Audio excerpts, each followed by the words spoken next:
propose qu'on continue dans cette même atmosphère. Je propose qu'on ferme nos yeux et qu'on laisse le Saint-Esprit parler à nos cœurs. Il connaît chacune de nos situations. Il sait exactement où on est. Il sait de quoi a été fait notre semaine, notre week-end. Il sait les bagarres à l'intérieur. Il sait nos joies, mais il sait nos peines. Et ce qui nous rend la vie, c'est sa parole. C'est la parole qu'il nous adresse, comme il l'a fait pour les prophètes dans l'Ancien Testament. Cette parole qui nous est directement adressée, qui n'est pas juste de l'information, mais qui est de la vie, qui nous donne la vie.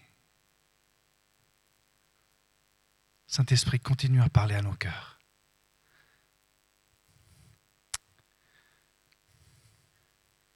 Saint-Esprit, tu es l'esprit de famille. C'est toi qui fais que chacun de nous en a un air de famille. Pas parce qu'on a les mêmes yeux ou la même couleur de cheveux.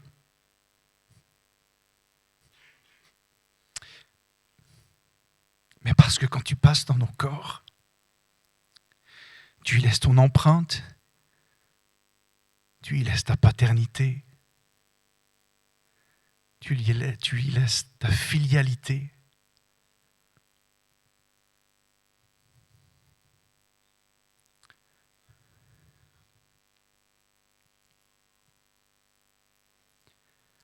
Continue à nous sauver ce soir, continue à nous délivrer du mal,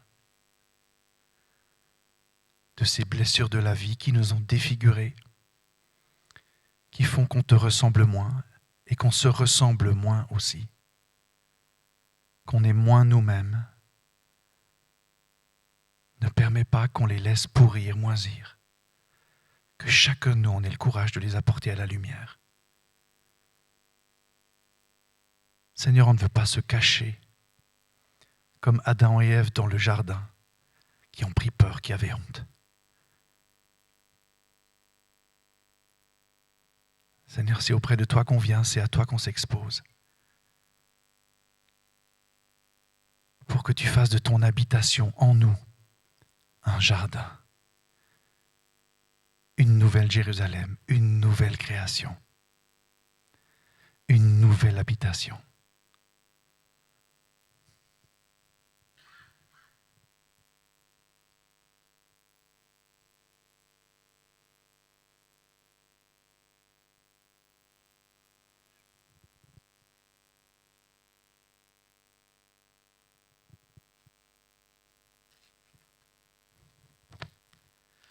Amen. Merci beaucoup à Thibaut pour ce moment tout à l'heure, qui est là pour préparer nos cœurs. Ce n'est pas simplement pour nous faire du bien, mais oui, ça nous fait du bien. Mais c'est surtout pour préparer nos cœurs, parce qu'on sait, vous et moi, que nos cœurs peuvent être un peu durs ou distraits, ça dépend. Mais on connaît bien nos cœurs. Et on a besoin de ces moments où le Saint-Esprit dit « Viens, ouvre-toi, ne serait-ce qu'un tout petit peu. » Laisse au moins une fêlure. Il faut peu de choses au royaume de Dieu pour grandir. C'est vraiment comme une petite graine qui peut se faufiler dans les plus petites fissures. Donc laissons au moins une fissure ce soir pour que la lumière puisse entrer. Peut-être que, et même certainement que vous le savez déjà, nous sommes entrés dans une période de carême. Alors aux oreilles protestantes, ça ne sonne pas tout à fait bien. C'est nos frères catholiques et nos sœurs catholiques qui le vivent davantage. Mais ça se trouve aussi dans quelques milieux réformés. Mais peu importe. Je trouve que cette période, elle est intéressante à bien des égards. Premièrement parce qu'elle nous prépare à Pâques. Et je pense que c'est la plus formidable nouvelle que nous puissions annoncer. C'est que Christ est ressuscité.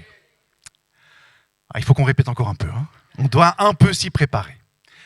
Et puis ensuite, le carême, c'est le rappel de la repentance. C'est retourner en soi-même et laisser l'Esprit nous éclairer nous-mêmes et arriver à nous convaincre.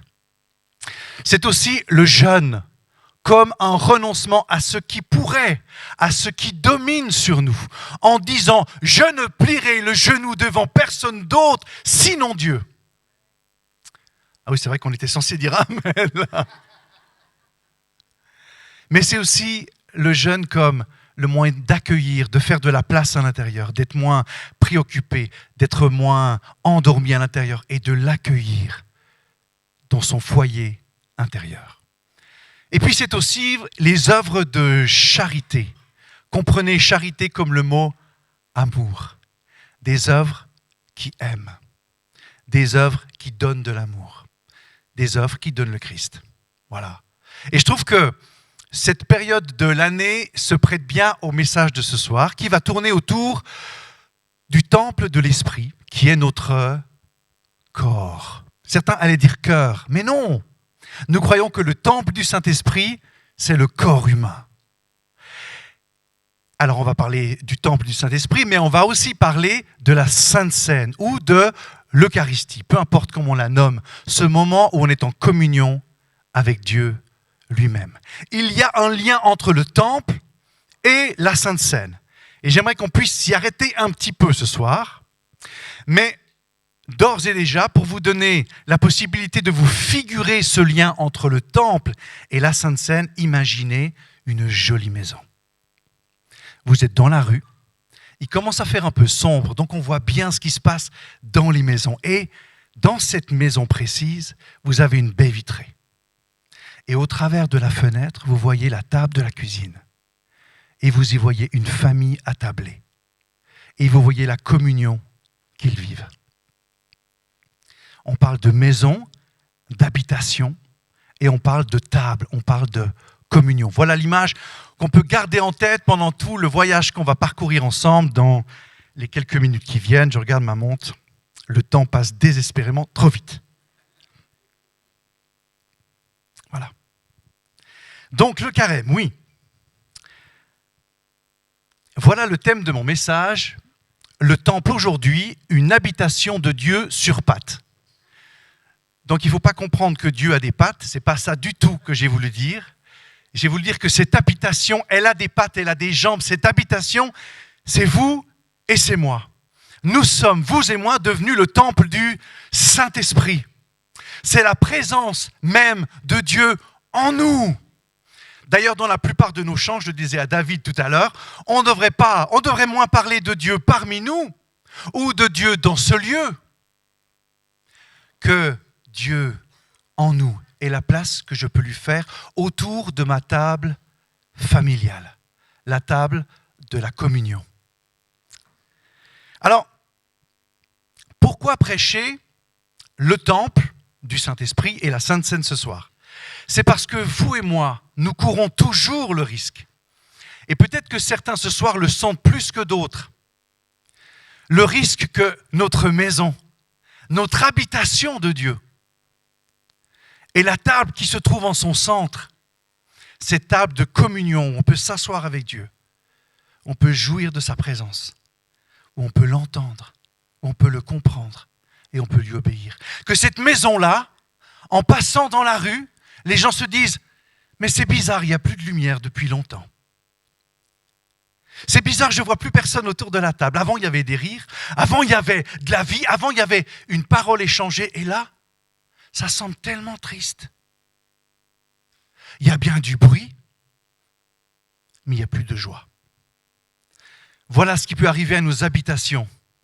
Voilà ce qui peut arriver à au temple que nous sommes quand la table de la communion, elle a été désertée. Quand nous ne communions plus avec Dieu lui-même. Quand il n'est plus autour de la table. Quand on ne s'assoit plus avec lui. Quand on ne prend plus le temps de le faire. Mais ce n'est pas de la culpabilité dont on a besoin ce soir. C'est du sens.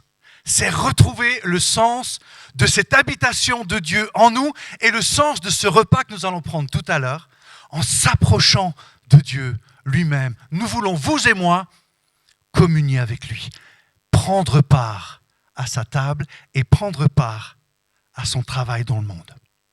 Voilà un petit peu ce que j'aimerais éviter pour nous ce soir, c'est qu'on s'endorme et que la lumière de notre habitation, elle s'éteigne.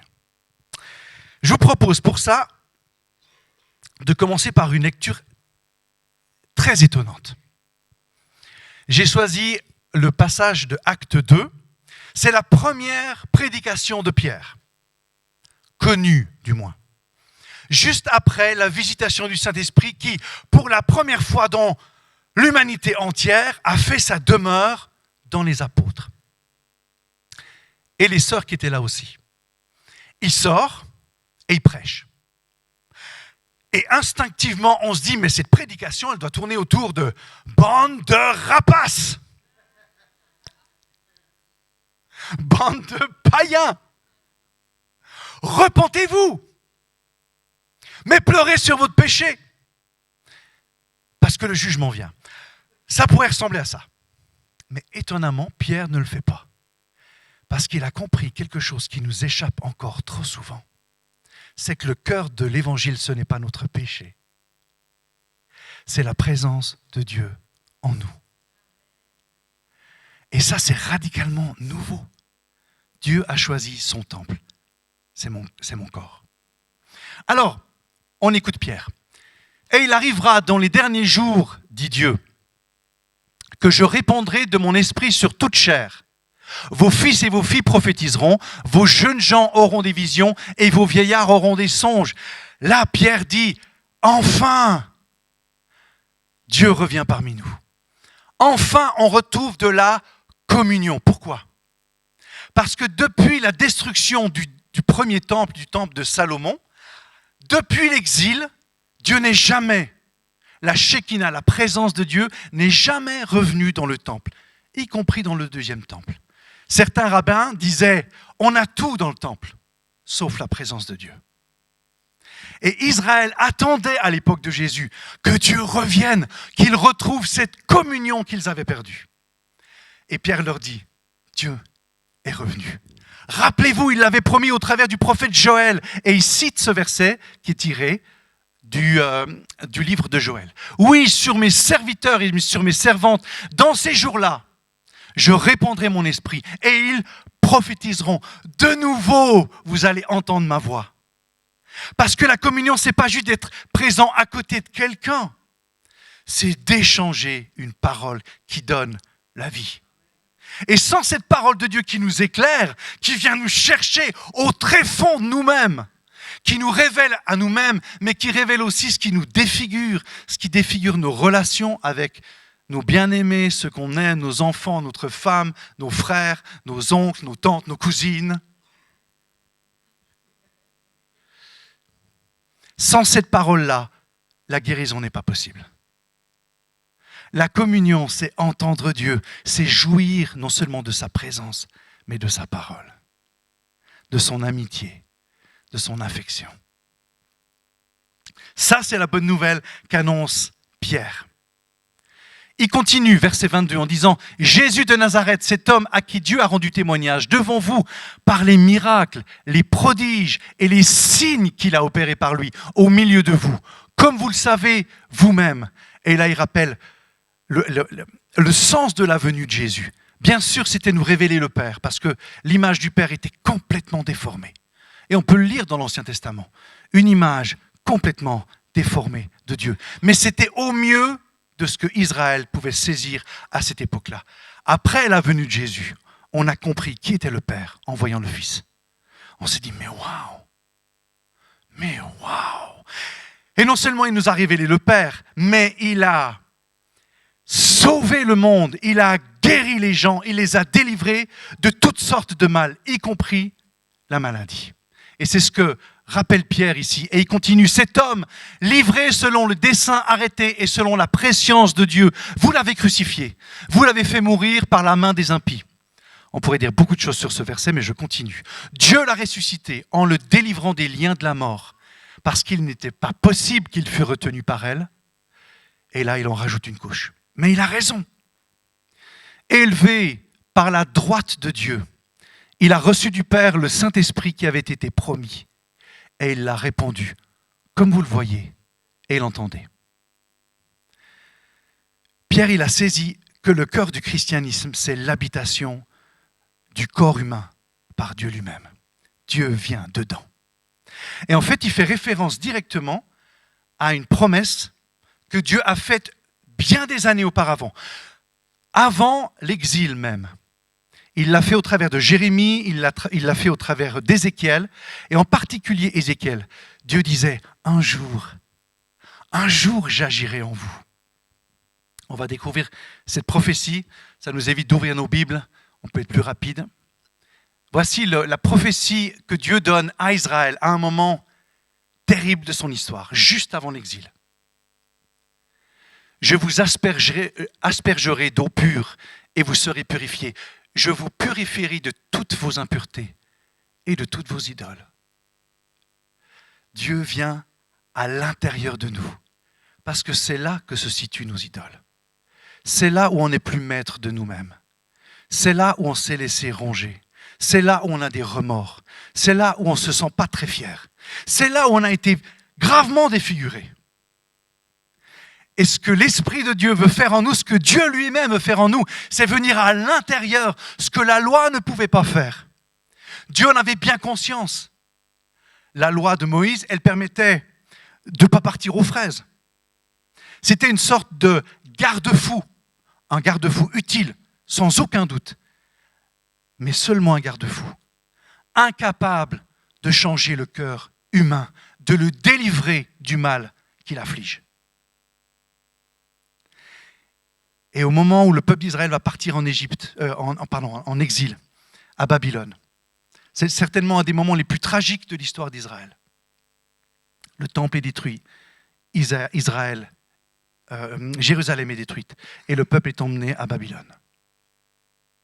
Mais Dieu dit, un jour, je viendrai en vous, et je vous délivrerai de ce qui vous maltraite à l'intérieur. Et ça, c'est la promesse de Dieu que Pierre avait saisie. Comme ça va changer notre façon d'évangéliser. Quand on dit évangéliser, c'est dire l'évangile, dire cette bonne nouvelle que Dieu n'a jamais abandonné l'humanité. Parce qu'il est en chacun de nous, partout où nous sommes, il est là. Partout où nous allons, il vient. Il a été dans les événements les plus tragiques de l'histoire humaine. Il était au milieu de la Shoah. Parce qu'on a eu des frères et des sœurs dans les camps. Il était dans les goulags.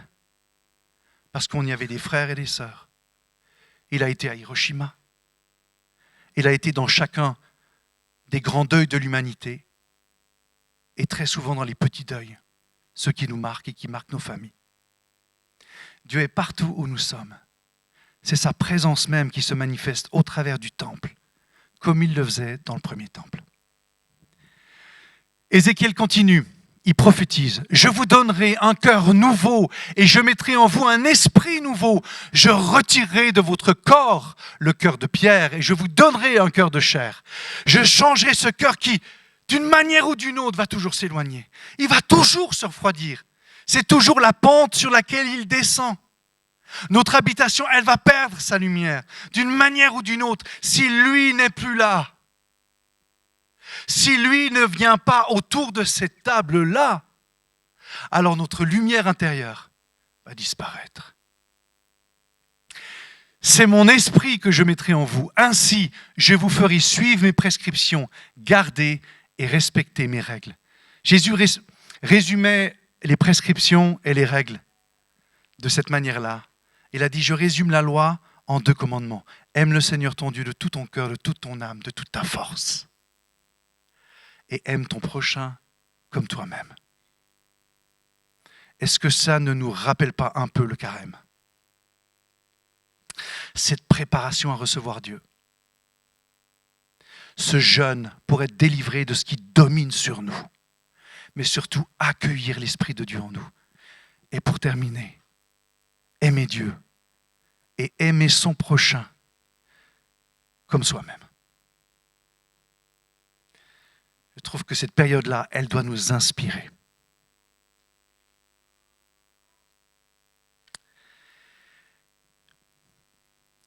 Cette prophétie, c'était à la fois un espoir fantastique pour Ézéchiel et pour le peuple d'Israël. Mais elle arrivait à un moment parmi les plus dramatiques, l'exil. Et pour le peuple d'Israël, partir en exil, c'était vivre les conséquences négatives de l'alliance passée avec Dieu. Dieu l'avait dit. Si vous vous détournez de moi, si vous choisissez les idoles, alors un jour, je devrai vous livrer à ces idoles pour que vous sentiez le malheur qu'elles vont vous apporter. Je vous livrerai à la tentation des idoles. C'est pour ça que vous et moi on prie, ne nous soumets pas à la tentation, ne nous soumets pas à ce qui nous tente, ne permets pas que nous entrions dans la maison de l'esclavage, mais délivre-nous du mal. Et c'est la prière qu'ont fait les Israélites, les Judéens en exil. Ils ont dit comment retrouver la communion perdue avec Dieu. Comment on va la retrouver au moment où le temple a été détruit, où les sacrifices ne sont plus possibles.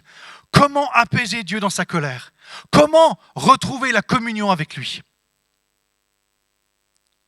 Ce qu'ils ont fait, c'est de prendre les prières du temple, les prières qui accompagnaient chacun des sacrifices, les prières qui donnaient du sens à chaque sacrifice. Et ils les ont récitées dans les synagogues, qui, à partir de ce moment-là, ont pris une importance toute nouvelle dans le judaïsme. On le lit dans les évangiles, l'importance de la synagogue.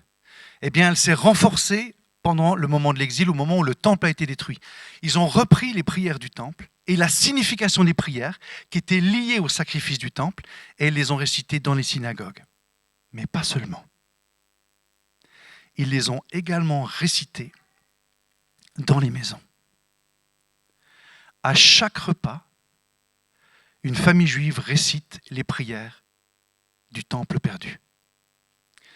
Et c'est un auteur incroyable qui était pasteur luthérien et qui est devenu prêtre catholique. Je pense qu'il était bien placé pour parler de la Sainte Seine, qui a fait une recherche que j'ai trouvée absolument géniale sur les racines juives de l'Eucharistie ou les racines juives de la Sainte Seine.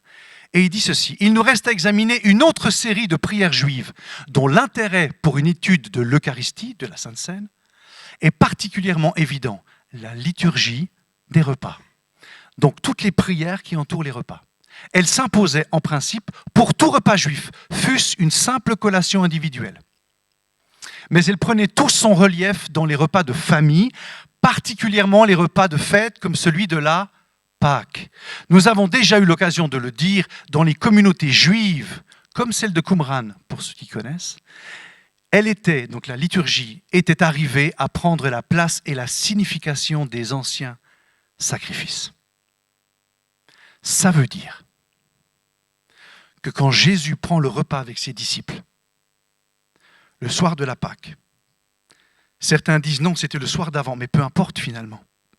Parce que dans chaque repas juif, les prières du temple, elles sont récitées. Ce que Jésus a prié avec ses disciples, c'est les prières du temple qui étaient liées au sacrifice.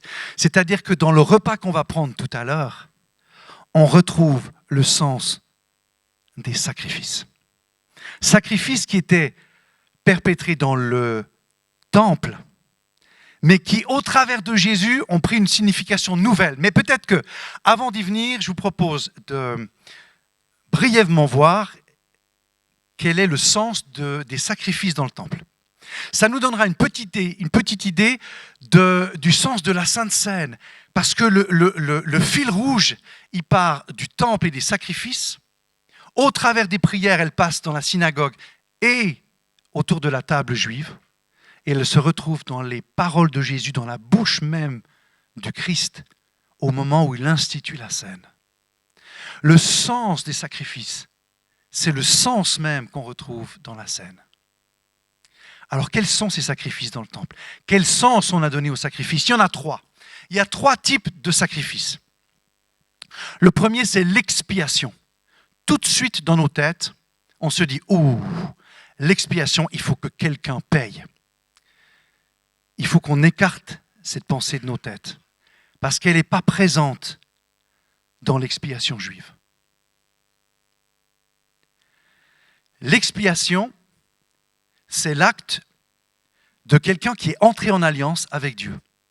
Il est conscient que cette alliance, elle est très asymétrique. Il y a quelqu'un qui dirige, il y a le souverain, Et puis il y a celui qui entre dans cette alliance, qui a été invité. Et Israël est entré en alliance avec Dieu. La première alliance que Dieu a faite, c'est avec Israël.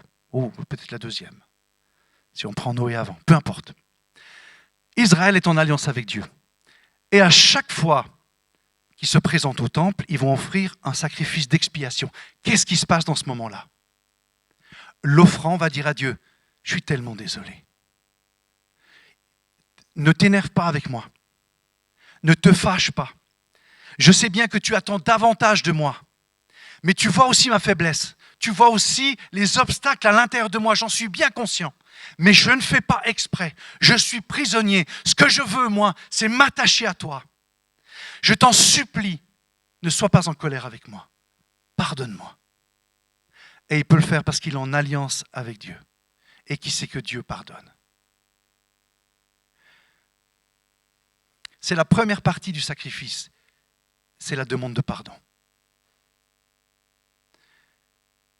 C'est pas que Dieu est en colère et que, comme punition, on va tuer un animal. C'est pas ça du tout.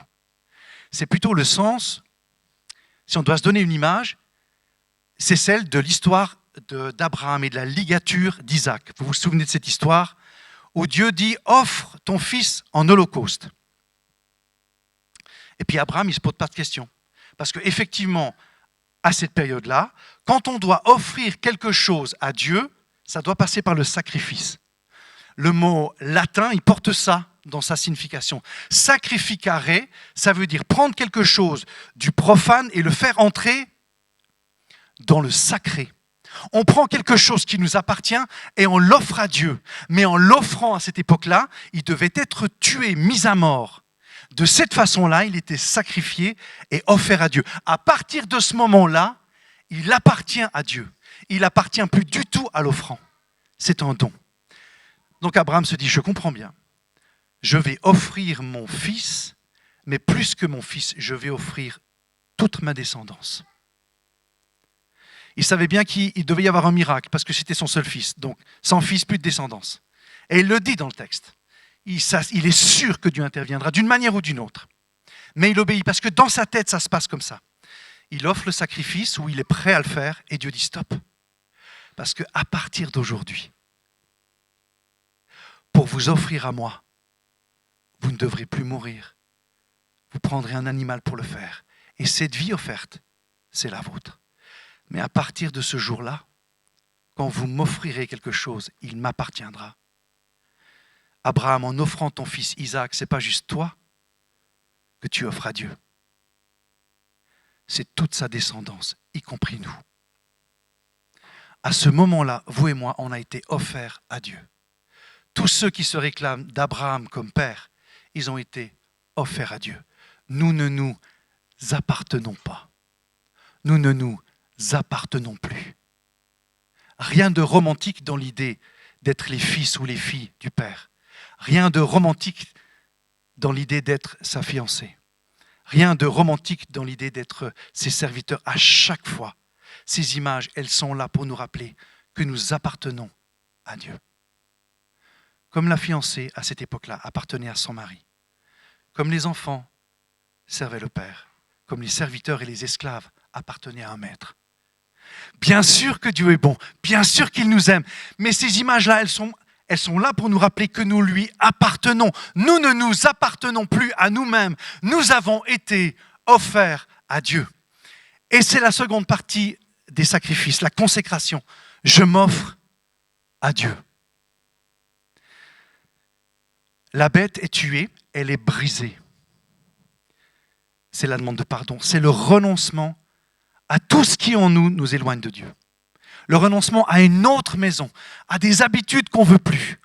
En prenant le pain et en le rompant, comme le Christ a été rompu. C'est couper avec le passé. Et pour que le sang puisse couler, il fallait que la mort intervienne. Mais la mort, elle ne dure qu'un petit moment. L'expiation ne dure qu'un petit moment. Mais la vie qui s'en dégage, elle est éternelle. Et cette vie-là, c'est celle de la consécration. L'offrant vient vers Dieu en disant, je suis désolé, mais ce que je veux, moi, c'est que tu me rachètes complètement. Il y a encore des espaces en moi, je les ai bien repérés. Tu m'as aidé à les voir. Et avec l'âge, on les repère mieux.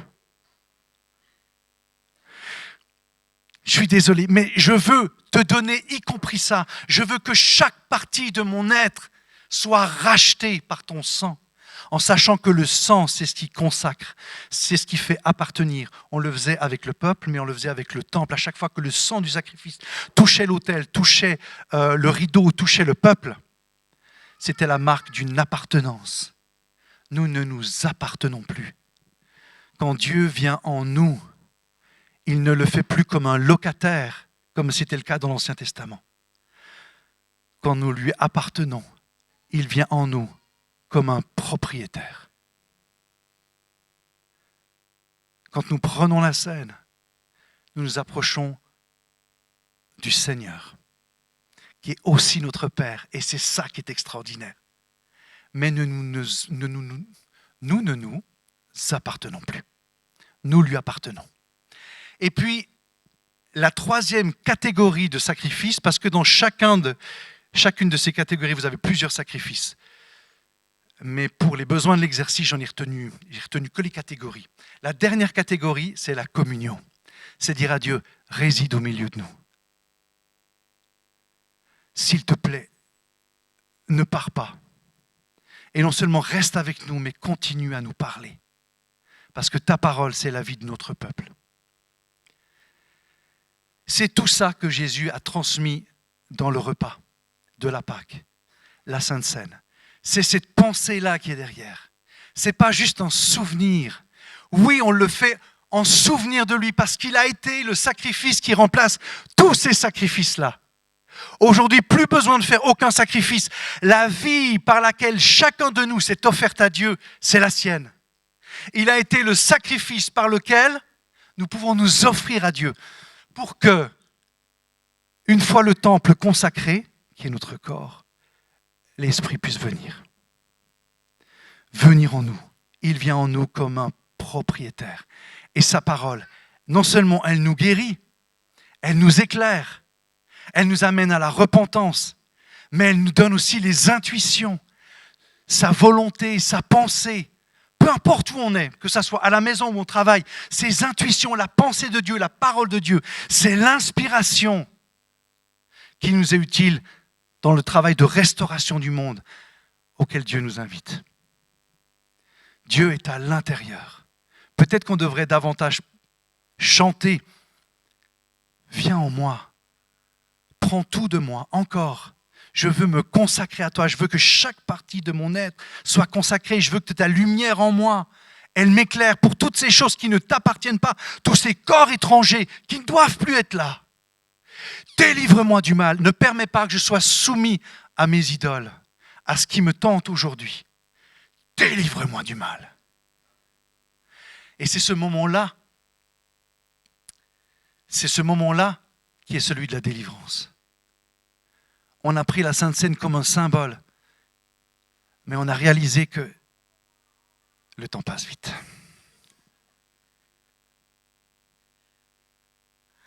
On a réalisé qu'il y a plus que simplement se souvenir. Alors je vous propose que, sans autre, on prenne la Sainte Seine. Je propose de fermer les yeux. Juste une indication pour ceux qui n'ont pas l'habitude. Ici, devant, vous avez le vin avec le pain, et derrière, quelque part, je ne sais pas où, je ne le vois pas, juste derrière, vous avez du jus de raisin, pour ceux qui préfèrent le jus de raisin au vin.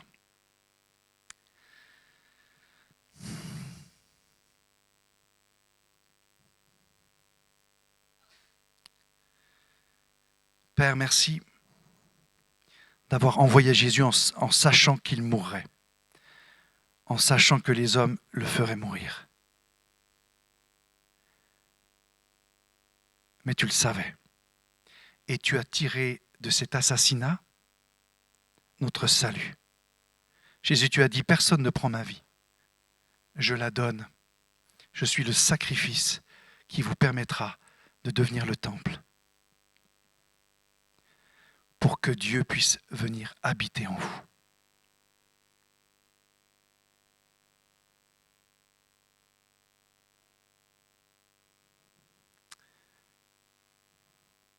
Saint-Esprit, je prie que tu examines nos cœurs, qu'aucun de nous ne vienne prendre la scène légèrement, Seigneur, tu connais l'état de notre cœur. On ne veut pas s'en cacher. On est tous pécheurs, mais aussi tous repentants. On vient vers toi en disant, fais grâce. Tu es notre papa, tu es notre maître. Tu es pour nous tout à la fois. Délivre-nous du mal et pardonne-nous. Nous sommes entrés dans une nouvelle alliance. C'est le symbole aussi de ce repas. Alors toi qui es le partenaire de cette alliance, toi qui en es le garant, pardonne-nous de trouver dans nos maisons si peu de chaleur, si peu de lumière, si peu de charité, si peu d'œuvres. Seigneur, le quartier où on réside,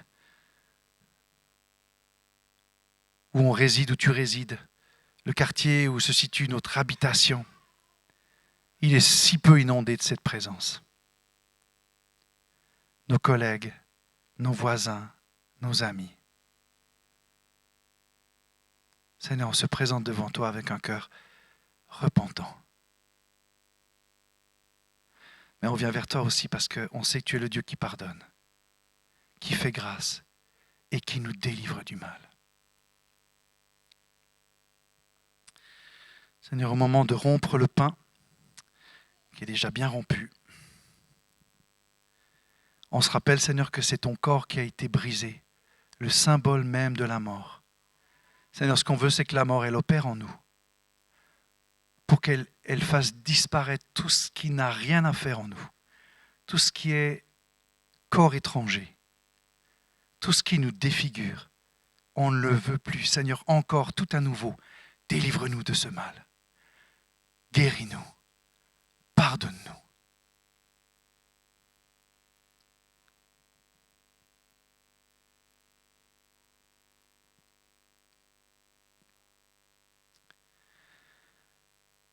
Et Seigneur, au moment de prendre la coupe, on veut se rappeler, Seigneur, que au travers de ton corps rompu, de cette mort, de ce sacrifice pour nous, tu t'es offert par amour pour ton Père, mais surtout par amour pour nous. Tu as donné ta vie pour que ta vie inonde notre corps, pour que ta vie devienne notre vie, qu'elle incarne notre vie. Que ta vie jaillisse en nous, qu'elle redonne de la lumière, de la chaleur à notre table familiale, qu'elle illumine notre intérieur, qu'elle donne la vie partout où la mort est passée, a fait son travail. Pas de résurrection sans mort, mais une vie éternelle suite à la mort. Donne-nous de mourir rapidement, donne-nous de reconnaître notre erreur, donne-nous de reconnaître nos fautes rapidement. Les morts les plus rapides sont les meilleures. Et donne-nous de vivre éternellement. Seigneur, rappelle-nous ta vie en nous. Donne ta vie en nous au moment de prendre cette coupe dans le nom de Jésus. Amen. Je propose de prendre un chant et pendant ce chant-là, on peut à la fois présenter nos cœurs devant Dieu, laisser l'Esprit nous parler, qu'on peut retourner en nous-mêmes comme le Fils prodigue, laisser l'Esprit nous parler. Et si Dieu nous appelle à la repentance, alors, n'hésitons pas trop. Les morts les plus courtes sont les meilleures, je le disais. Ne résistons pas, parce que juste derrière la mort, c'est la vie éternelle. C'est le sens de ce repas. Mourir avec Christ et ressusciter avec lui.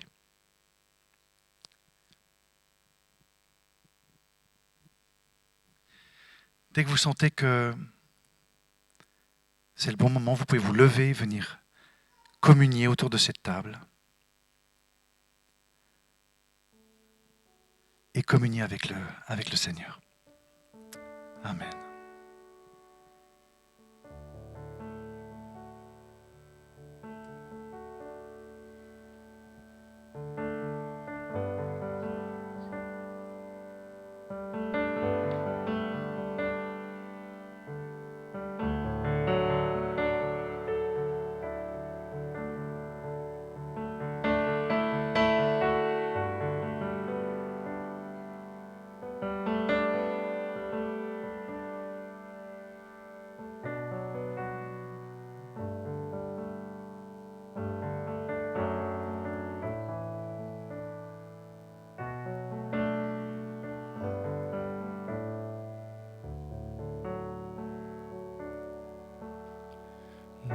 cœur t'appartient et je cherche le tien. Prends ma vie, Seigneur, conduis mes pas. Mon cœur t'appartient et je cherche le tien. Que la vie, Seigneur, conduis mes pas. Mon cœur t'appartient et je cherche le tien. Que je sois pour toi un sacrifice. Je te louerai, Seigneur. Je chanterai ton grand amour. Tu montreras ta face et nous verrons ta gloire. Et nous verrons ta gloire. Mon cœur t'appartient et je cherche le tien. Prends ma vie, Seigneur, conduis mes pas. Mon cœur t'appartient et je cherche le tien. Prends ma vie, Seigneur, conduis mes pas. Mon cœur t'appartient et je cherche le tien. Que je sois pour toi un sacrifice.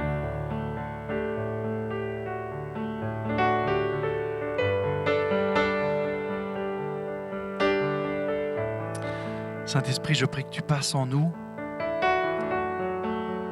comme la lumière, que tu éclaires nos ténèbres intérieures, que tu puisses révéler aujourd'hui ce qui fait obstacle à ta vie en nous.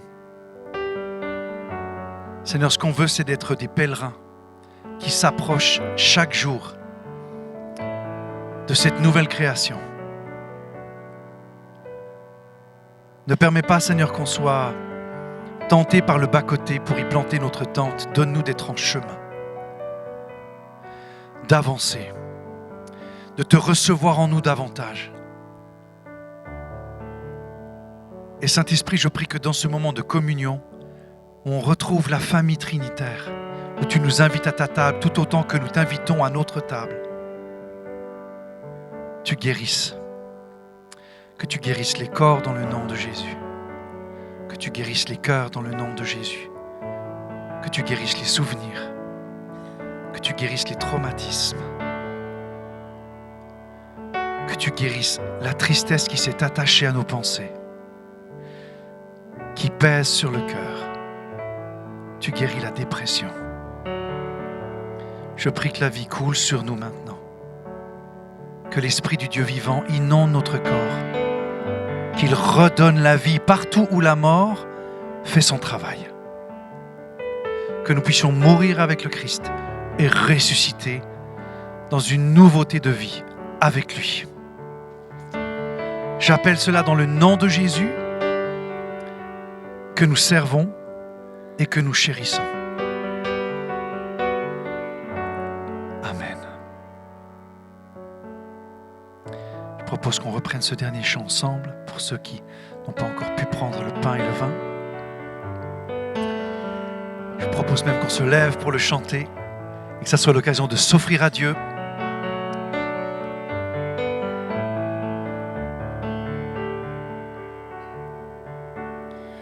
Mon cœur t'appartient et je cherche le tien. Prends ma vie, Seigneur, conduis mes pas. Mon cœur t'appartient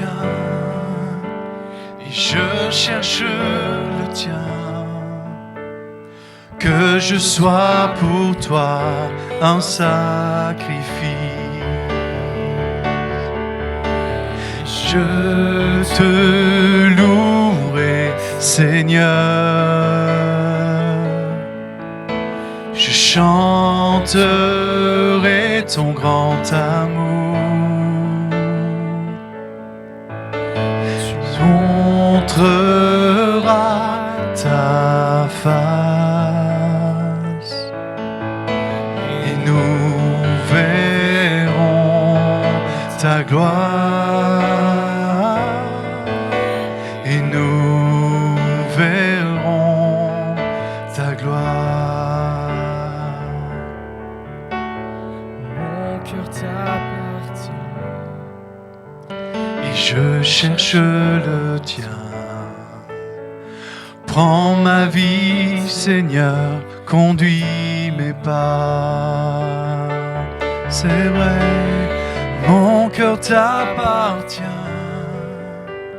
et je cherche le tien. Que je sois pour toi un sacrifice.